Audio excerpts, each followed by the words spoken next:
Today I have for you one of the overall best storage systems that you can find in Minecraft. It's a multi-item sorter, meaning you can sort different items into the same chest.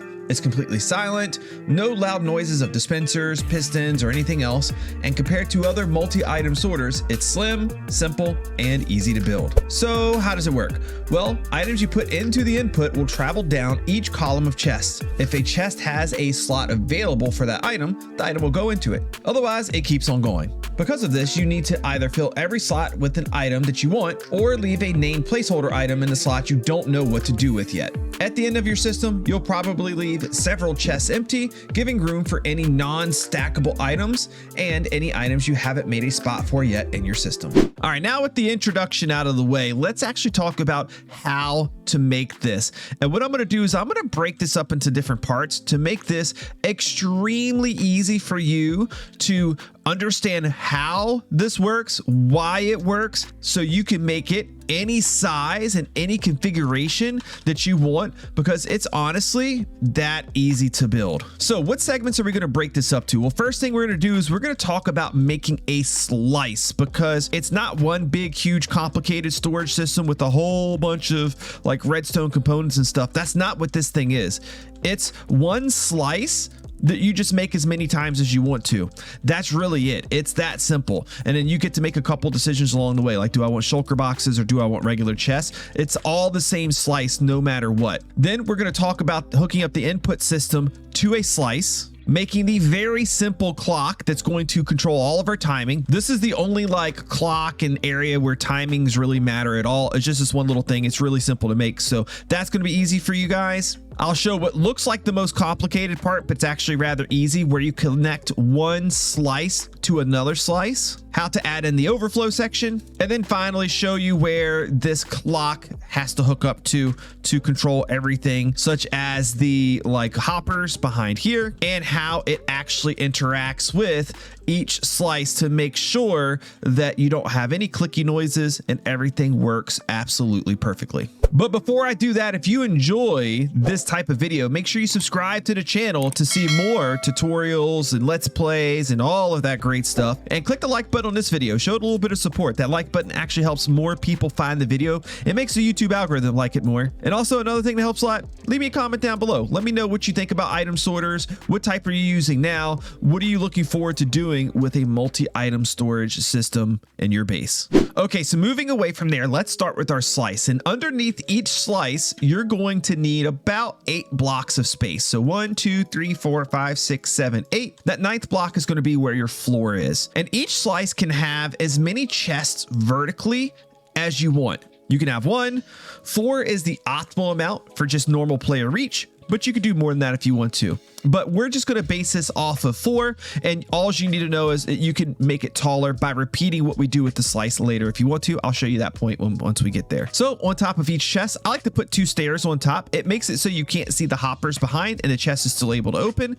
You don't have to do that. It's just an aesthetic choice of mine. A slice also doesn't have to use a double chest. It can use a single chest, a barrel, or a shulker box. Although with the shulker box, you cannot have a stair above it. Usually like a trap door to block the view of the hopper is going to be the best bet.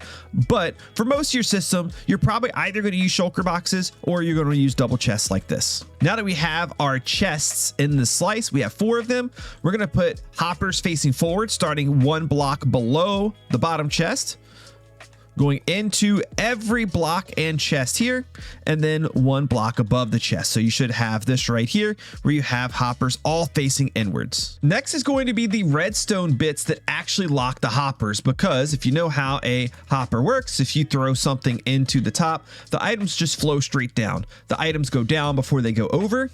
So everything would end up in this bottom hopper. We need to stop that. So what we're going to do is we're going to put a solid block behind each hopper that's like below chest level. So chest, hopper, solid block, solid block, solid block, and solid block. And then redstone dust is going to go on top of each one of those. Now, I think just so I can properly show you how two of these attach together, what I'm going to do, instead of just showing you a single slice, and that's the only thing that I show you from here on out, I'm going to add a second slice. It'll still be very easy to see everything, but it'll make things make sense in terms of how they look as you build it. So I'm going to add in the second slice right now. There we go. Two slices identical to each other in every way. Now, if you're not good with redstone, you're scared of making this type of system, I'm going to have one big recommendation for you. It's always good to start small. Just do this right here. Just do 2 little rows. And then by the time we finish, you're going to go through, you're going to try everything out, test everything out, build everything for just the 2 slices. And then once you can see the 2 slices work, then you can add more. If you're a little bit more advanced in redstone and you're used to this type of stuff, you should be fine just following along and then building it all at once. And if you're looking for a great place to build it all at once with your friends, then you need to check out today's sponsor, Sparkedhost. If you want the best way to play Minecraft with your friends or family, then a Minecraft server from Sparkedhost is your answer. A Minecraft server is a great choice as it has much less lag. It allows you to see much further in your world than a realm does, while also not requiring you to be online for others to play in it like a locally hosted world on your device does. To get started with Sparkedhost, browse through their different tiers of server, ranging from their very affordable budget series that offer better value per dollar than realms, or their main lineup of enterprise servers that offer amazing performance at competitive prices. Once you have your server type, amount of RAM, and any add-ons that you may want selected and purchased, your server is ready to play on. If you need any help, Sparkedhost has amazing customer support through their live chat on their website and on their Discord channel. Sign up today by clicking the link on screen now or in the description below, and be sure to use code Prowl at checkout to get 20% off your initial payment. Now, this is going to be like, let's say, the beginning of our storage system. And we're going to be specifically talking about starting on whatever side our input's going to be on. So if you're going to have, let's say this is part of a big storage room, right? And the chests are going to expand this way, and you're going to put your input chest somewhere over here. Well, that means on this side is where we're going to do this part. You do not do this for every slice. You only do this for the first slice, and I'm going to show you an example in a minute here of where you do this somewhere else. But we're going to face an observer facing downwards and put a torch on top of that. Observer facing downwards, torch on top of that.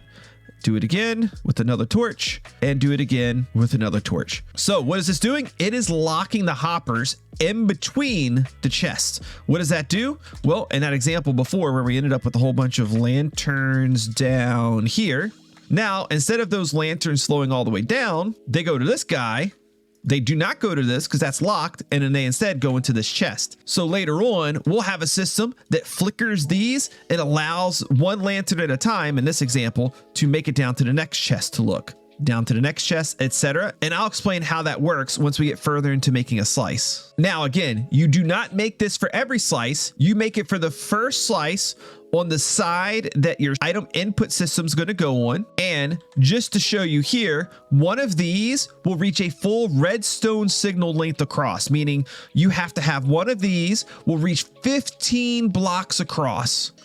The good news is if you have to do more than 15 blocks across, more than 15 slices, you can just put one on the other side, and then that will give you signal inwards. So if you have only 15 slices, you just need this one.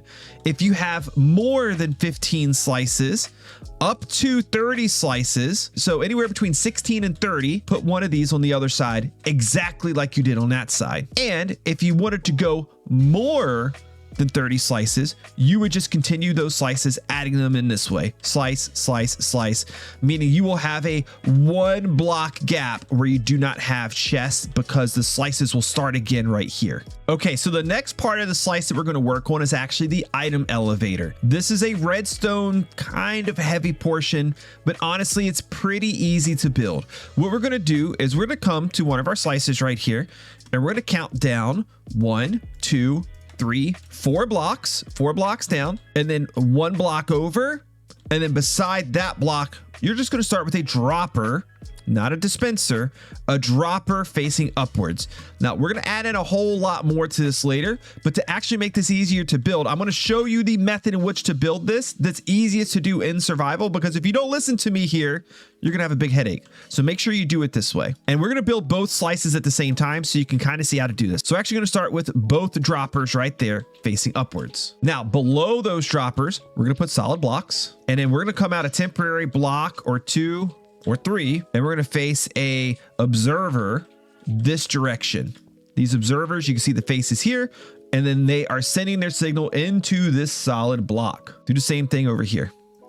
Now comparators will sit on top of those observers. Now below these observers, go out 3 blocks. This last one will end up being a temporary block that comes out at the end. Place a couple blocks right below there because you need observers also looking in this direction. Now we're going to put some rails in, and depending on which way you're facing, which direction you're going in Bedrock Edition, these rails may be a pain in the butt.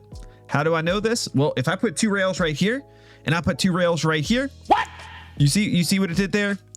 We don't want it to do that. So how do we fix that? Well, we go through, we place down our 2 rails. We place 1 extra rail on each side. Then we place the 2 rails we want right here. We break this extra rail and break this extra rail. Now, if let's just say, for example, we needed to go to the next one. Well, again, we can't just place 2 rails right here because we know these are going to connect and be stupid. So extra rail, place our 2 rails, right? I need to go down another one. Break rail, extra rail, place your 2 rails down, break, and repeat that process as far as you need to go. This is one of the things that you're going to want to do early, because once you start getting a bunch of things in your way, this gets really annoying. So I would say do this part, get your rails set exactly as you need them first. Do those first after you find like your starting point. Do the rails ASAP. I'm going to take these out for now because we're not showing the extra slices, but I wanted you guys to see that because it's extremely important. If you're going the other direction, it doesn't matter. Like they don't snap together. So it's just going to kind of be luck on your part in which direction that you're facing. Next, you're going to need to have a couple blocks right here to place like redstone dust on as well. You're going to need a torch here and here. You're going to need an observer looking down at these last rails. Remember those blocks right there, those are temporary. We can get rid of those. So you have observers looking down. You have torches on top of those observers, 2 observers looking there, just like that. You have solid blocks here, and then droppers here. I'm about to explain how this whole thing works to you. Let's go up 1 more layer though, because this is important. We're going to face observers looking down, observers looking at those observers, solid blocks, droppers, and everything up from here is going to be repetitive. Let me show you a little bit of that before we actually make this work. So you would have dropper, solid block, observer looking forward, torch, dropper, observer, solid block, observer. It's just going to alternate from here. So I wanted to stop to explain things right now. Oh, and you know what? I forgot something kind of important. In front of where this comparator faces into this block, you need torches there too, just like that. So what is happening here? How does this work? What's going on? Well, each one of these slices is an item elevator. In its natural state, this torch right here is powering this rail, keeping it turned on. Also, this torch right here is powering this rail, keeping it turned on. Why are there 2 things turning the rail on? I'll explain in just a moment. This is actually really important. So first things first, whenever an item gets moved into this dropper, which we'll talk about how to connect these in a little bit, but this first dropper will end up having a hopper coming into the side that's going to move items in. Whenever an item gets moved into here, it's going to give power to the comparator right here. That comparator is going to power this block, which turns this torch off. Now, right now that does nothing, because when this torch turns off, this is still powered by this. But this is an important step, because the clock that we have over there, this clock is hooked up to those observers. That's these observers right here. So whenever there is an item waiting to be transported up, this turns off. And whenever this torch turns off, which every time this thing pulses, you'll see that torch turned off. Watch what happens to the rail. It flickers, right? This observer sees that, and it sends a power signal this direction This observer sees that power signal, sends the signal again, and it powers this block. When this block powers, this dropper right here gets power and it sends the item up, okay? Now, what happens when the item goes from here to here? Well, every time that this thing flickers, this observer also sees it. It then turns this torch off for a second. Watch that torch. So this torch turns off. This observer sees that. This observer sees that. It sends power to this block. That sends power to this dropper, and it moves the item up again. Now, if you want to see something super cool, watch this. This is how it works. I'm going to show you when each of these gets power. Watch when I flick this lever. So that power signal starts here. This gets power. I showed you the process where this goes up and gives this power. This observer sees this observer getting power and sends power to this. This observer sees that and sends power to this. So that's why you end up with this chain event that happens. Item comes up. I'm actually showing you right now visually how this thing works. Now from here, we can make this thing as tall, as high as we want to. As you can see, we're not even at the first chest level yet. And what we want to do is we want to repeat this process from here up, alternating between torch, observer, all the way up to the top hopper here. So we do droppers coming up, and we actually stop at one below because we're going to have a hopper right here. We could place our observers going up, place our solid blocks behind, and then alternate between torch, observer, torch, observer, torch, observer, and torch till we get to the very top. And we're going to do that for every slice. So one last time, just to show you how this thing works. Every time this flickers, item goes in, moves up the chain, comes out the top. When it gets out the top, we just want it to very simply go over here, just like that. Now, when that next item moves up, it's in the hopper, it moves over, it comes down, and it drops in. Now, this next part I'm going to show you is a kind of annoying part, and it looks really confusing, so I want to try to make it as easy as I possibly can. And that is the linking of item coming down, moving over to a slice, coming back up, and that kind of like circle that happens, right? Because basically how this thing works is the item's going to flow down. If it has a slot in the chest, again, if we move back over here, if I had, say, dark oak planks moving down this row, they would find a spot in here. But let's say I have diorite going through. Well, diorite wants to come over here, which means it's going to actually flow all the way down. In this case, the diorite flows down. It doesn't find a spot. So then what does it do? It gets down here and it stops. It doesn't have anywhere to go. So we need to give it a way to get from here to here. Well, you may think, oh, well, that's not hard, Prowl. We're just going to do a hopper here and a hopper here and a couple hoppers over this way and just bam, like now it'll go down and it'll go over to the next one. Remember, it always needs to go over one and then go up because it'll come down here. It'll end up right there. Then it needs to get into the next slice over. But here's the problem. If you keep doing this, as you can see, I'm now out of space. I don't have a way to get over to go up here anymore. So there's a couple ways we can do it. And most of the time we want to keep as much junk from this area as possible. Okay. Well, there's another thing we can't do. We can't have any hoppers touching this. Because if it does, you should be able to see with my pack here. If I face this hopper forward, you see how it's red? That means it's powered off. So we can't have any hoppers touching this. But this is actually pretty easy to solve. You're just going to alternate back and forth. So my input's going to be coming into here. We'll do that in a minute. So nothing comes into this one from here. This hooks to this. So what we're going to do is we're going to click here. We're going to go up 1, 2, not 3, because we don't want to touch this. We're going to come over 1, over, and then up. So you kind of see how the item would then flow down, over to here, down, and then in. Now for this next one, we would do all of the work down at the bottom. So we'd come in 1, 2, come over 1. Now we're directly underneath. And it went straight up. Once you do a few of these, it actually like in your head, it gets pretty easy. Now, the reason why we've come up 2 here is for this reason. I'm going to start here. I'm going to go up 1, 2. I'm going to come over. You see this gap right here? That's important because if there's a hopper at this level, the items would just flow down. We have to have this gap. It has to be there. Okay. 1, 2, 1. So now, just to kind of slow things down one more time, that piece of diorite, it flows down. It gets to this hopper. It goes down here, here, here, here, here, here, and in. You can see the arrows should hopefully make it easy where everything's going. That's why I'm using this pack to make it easy for you guys. So then that item goes into this elevator. It's going to go up. It's going to go over. And it's going to come down this slice. If that diorite does not find a home in this slice, it will then come down into this hopper, down, down, down. You see this is facing into this one, into this one, into this one, and into that. And then it would go up again. It's going to then come down into there, over, over, down, and in.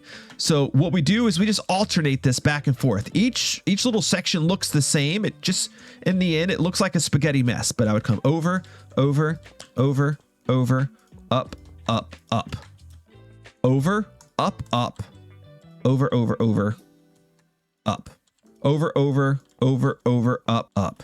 Hopefully you're getting the pattern now, and I made it easy. Just come back to this section if it's confusing and kind of follow along with me. I tried to make it as easy as I could for you to follow along. Hopefully it made sense. If not, I'm sorry, I tried my best. Next is going to be your item input system. I want to show you where to put that, how to place it, where everything hooks to. You could do something simple like a simple chest like this, or you can do like I did where you like chain a chest to another chest, and like you even go through and give places for yourself to put shulker boxes to load those in and hide them with fancy trapdoors, etc. I'll leave that part up to you. For us though, we decided with our system that our like item input was going to go over here on this side. So let's go ahead, let's grab a chest right here, place down our double chest, and then let's pop out some space down below it because this part's actually going to be rather simple. All we're going to do is we're going to go from our first dropper here, and we're going to wherever our chest is, whether it's close by or far away, it doesn't really matter. We're just going to hook it up just like that. Nice and simple, nothing special to it. Just run it into that first bottom dropper. Now we have an item input system. We have a way to move our items around. And then you guys now know how to make a slice and how to make multiple slices and how to somehow miss a stair that's supposed to go right there. Now, what do you do when you get to the point where, okay, what about the things I don't want to sort, Prowl? Well, like in our example system here, we have, in our case, 30 slices plus, what is this, 8 slices, 7 slices here. So 7 slices plus 30 slices. And then eventually we got to a point where, you know what? I'm going to have a decent amount of space where I want overflow to go. Maybe I forget stage 2 oxidized things or like items are a thing, and they're going to work their way over here. Maybe I forget to put sea pickles somewhere in here and they need to go somewhere. So we're going to have this overflow area where we can stack a whole bunch of chests. Now you can have this overflow area sit directly beside is fine, or you can have it run somewhere else. Either way, it's going to work exactly the same. So let's say we've gotten this far and now we want to do overflow. I could put all the chests just right here like this would be fine. I think that might look a little silly. So let's say I want to put in some type of like a divider. We're going to put a divider in, and then we would have all of our chests right here. We only want to come to the height of our highest chests in the sorted system. From there, it doesn't really matter. You can have as many or as few chests as you want to and have it be single chest, double chest, whatever. It doesn't matter, right? So once we get to our end of the line, we would have the items coming down. They're getting up in this bottom hopper. This hopper, just like we've done with everything else over here, this hopper is going to go into one of our slices of item elevator. So there would be a slice of that right behind here. And that item elevator is going to bring it up, right? And it's going to end up getting to the top right here. It's going to come in through this dropper. Well, all we got to do is we need to, I guess first we need to have our hoppers going into the back of all of our chests, and we have to have a hopper flow going across. So what will happen in this case is we would just have these hoppers go this way. The item's going to come up this slice. It's then going to come over, it's going to go up, and it's going to fill in just like items normally would, right? So I could put these redstone lamps in here. They're going to get here. Remember, items go down before they go across. meaning that item's going to travel down. It's going to get to this bottom and it's going to fill in this chest right here. Once this chest gets filled, that hopper will fill up, then this chest, etc. And then once this whole column of chests is filled up, then the items will work their way down here. So just put in however many you think you need. And again, you don't have to have it filled up all the way. You could have it, you know, just be this many if you wanted to, would also be perfectly fine. It's really your personal preference in terms of what you want to do with this type of system, what you think looks good, how much space you think you need, etc. Okay, the next thing we're going to do is the on-off switch and the timing circuit. So first, on-off switch. We're going to put a lever here. You don't have to have this, but it helps a lot. Let's just go ahead and give ourselves a light here too, so we know when the system's turned on, light's on. When the system's turned off, light is off. Now, underneath this lever, I'm just going to go ahead and replace that with a slab. I'm going to pop out this block behind here, and I want to be able to get this redstone signal out of here. So you see, when we put a block below this power block, we get a redstone signal right there. I'm going to turn that off for now, so we do not need it on. And we're just going to stair step this down by 1. And if you want to give yourselves a little bit extra headroom, you can bring it down by 2. And I think to give ourselves just a little bit of extra space, we're going to come out like a couple blocks this way. And then we're going to start out with a sticky piston facing this direction, just like this, with a target block right here. I'll explain how this whole thing works in just a second. It's actually rather simple. We're going to put a block here and here.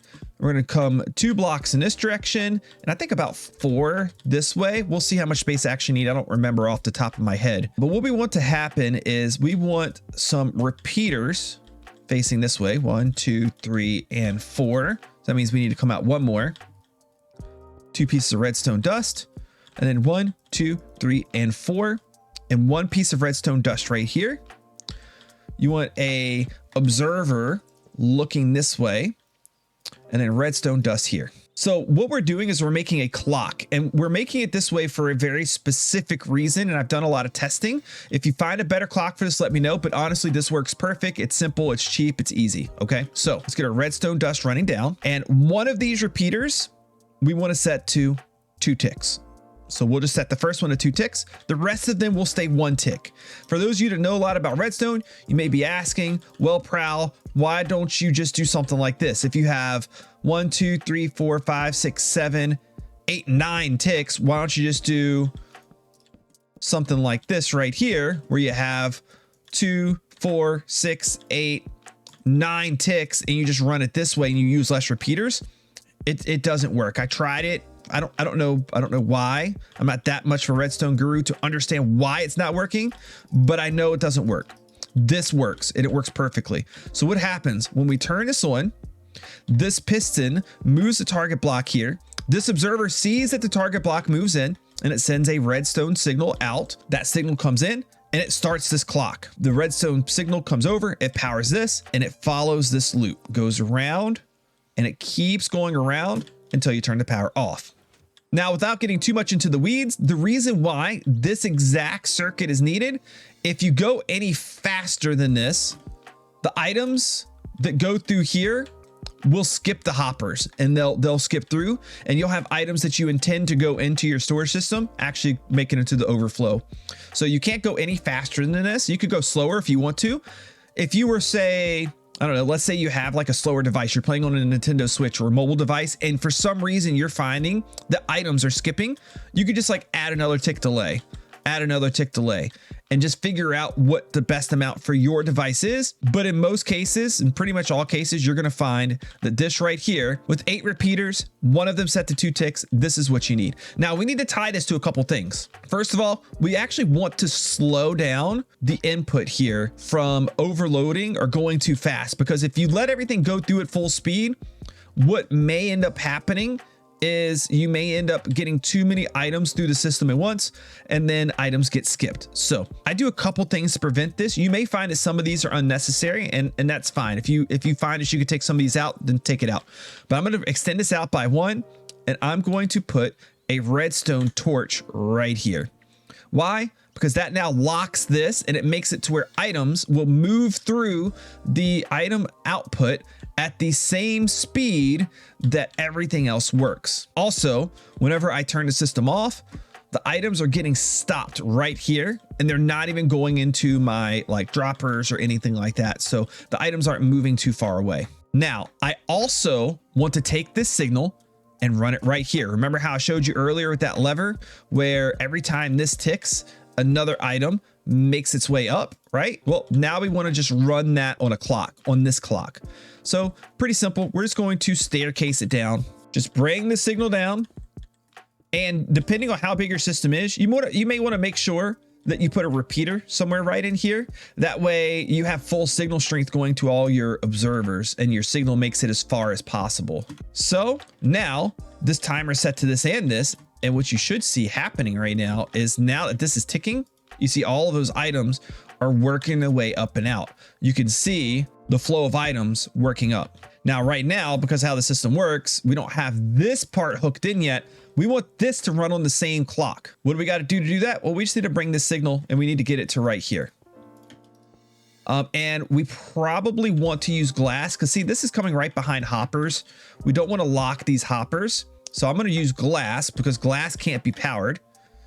I'm going to put glass right here. And we know that we want to run a redstone signal right there. Pretty simple. All we're going to do is just come over right here. That's it. So now this is now flashing, unlocking these hoppers, and now those items will work as designed over here. So just to show you it in action, I'm going to put in cobblestone in this chest. Remember, you can mix this up with anything that you want to, any items in the game. It doesn't matter. As long as they're stackable, you can do it. And we're going to put mossy in here. And I'm going to go ahead. I'm going to throw these in the input. I'm going to throw this 10, and this 64 in. So you can see those items are working their way down. Oh, I got those items feeding in too fast because the hoppers are pointed down. Ah, see, these are little things that sometimes you don't even catch when you're doing this. Face these hoppers sideways like this. Now you see it's moving at normal speed. So now you have those items flowing across, going up. You can see them coming up, moving over here. The cobblestone made it into this chest. Since there's no room for mossy cobble in this chest, well, that mossy cobble then comes down to here. It checks here and it can fit in there. And then since the deep slate cannot fit in this chest or this chest, it's going to make it into here. And as I've showed you before, it'll go down, and then whatever doesn't make it past this bottom chest, like it keeps going, it'll then flow into the next elevator and work its way up. Now's the perfect time to point out a few very nice things about this system, better than other systems I have seen, because it is honestly a lot better.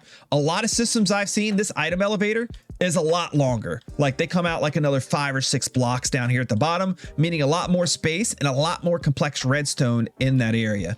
Not good. You don't want to do that. Second, I've seen a lot of these that make a lot of noise. This one, no noise at all, completely 100% silent the whole time without fail.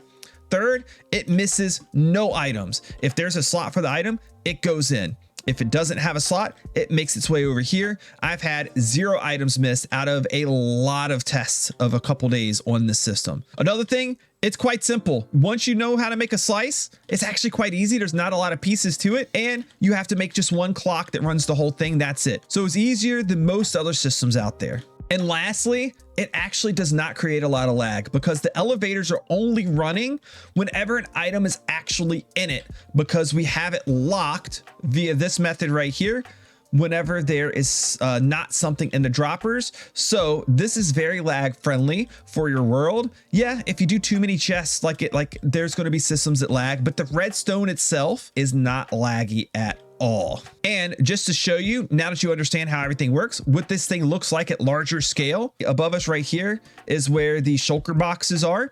So you can see we took that clock. We just ran the signal down wherever we could. It doesn't matter where you do it, as long as you're not locking hoppers. You don't intend to lock. Keep your redstone and your solid blocks away from hoppers. We ran that redstone signal down and it's running right over here. We put a repeater there so we have full signal strength. And then you guys see we have this really long run of 30 of these things. Well, you can see that we ran the redstone signal down, and then I put a repeater here so we can have enough signal to reach into here and to reach into here. That way the 30 redstone signal makes it all the way across. We pulled that clock into here, which is controlling all of these. And you guys remember earlier, I showed you that if you needed to go more than 15 blocks long, you just add in another torch tower over here. And just like on this side where we hook the clock to this tower that does all the redstone flashing, we brought that signal down here and we did it on this side too. Oh, one final thing I forgot to show, and I don't think you need this the way I've designed it, but I kept it this way just as like a fail safe to make sure we don't have issue, right? Is where you have all these hoppers going in. If you want to just be extra safe with making sure that you time everything appropriately, on this top torch, place a solid block and run your redstone dust right across here. That will just make sure that your speed is limited on how fast your items are coming and flowing through before they come down through here. But I'm pretty sure the way this thing is designed now, you don't need this. And you probably don't even need that because everything is being limited by this anyways. Once you've gotten to this point, it's up to you to figure out how you want to sort everything. You can go through and do it all at the same time, or you could just place in a whole bunch of placeholders. I don't know why I named it a space holder. It's the same thing. And then fill in things as you go and as you use the system. Do whatever works best for you. Now's the time for you to do something for me. It's simple. Just click the like button, subscribe to the channel, and can you drop me a comment down below and let me know, what do you think of this multi-item storage system? Do you have experience with these before? How do you rate this one compared to others? Have you never done a system like this before? And are you tackling this for the first time? I'm kind of curious. Let me know down in the comment section below. I do read all of the comments. I thank you very much for joining me today, and I'll see you next time. Bye.